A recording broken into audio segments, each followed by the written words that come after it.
அழகும் பசுமை வளமும் செல்வ செழிப்பும் மிக்க இலங்கையில ராவணனது கோட்டை பாத்தீங்கன்னா அவ்வளவு ஒரு பிரம்மாண்டமா இருந்துச்சு. இத முதல் தடவை ராமன் பார்க்கும் போதே வாயடைத்து போறாரு. முதல் தடவை இலங்கையை நோக்கி வானர படைகளோட ராமர் போகும்போது ஒரு உயரமான இடத்துல இருந்து இலங்கை நகரை பாப்பாரு. பார்த்த ஒரு செகண்ட் ஸ்ரீ ராமருக்கே இவ்வளவு நாள் அயோத்தியா தான் இந்த உலகத்திலேயே ரொம்ப அழகான இடம்னு நான் நினைச்சிட்டு இருந்தேன். ஆனா அந்த எண்ணமே இந்த ஒரு செகண்ட்ல எனக்கு மாறிடுச்சு.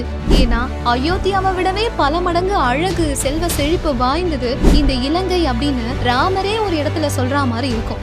அந்த அளவுக்கு ராவணனது அந்த கோட்டையும் சரி இலங்கை நகரமும் சரி இருந்துச்சு. இன்னைக்கும் இலங்கையில நீங்க போய் பாத்தீங்க அப்படின்னா சிகிரியா அப்படின்னு ஒரு இடம் இருக்கு. இந்த சிகிரியா இடம் முக்கியமான டூரிஸ்ட் பிளேஸ்ல ஒன்னா இலங்கையில பார்க்கப்படுது. அதை விட முக்கியமான விஷயம் என்னன்னா இந்த சிகிரியா கோட்டையில தான் ராவணன் அவர்கள் வாழ்ந்ததா இப்ப வரைக்கும் நம்பப்படுது.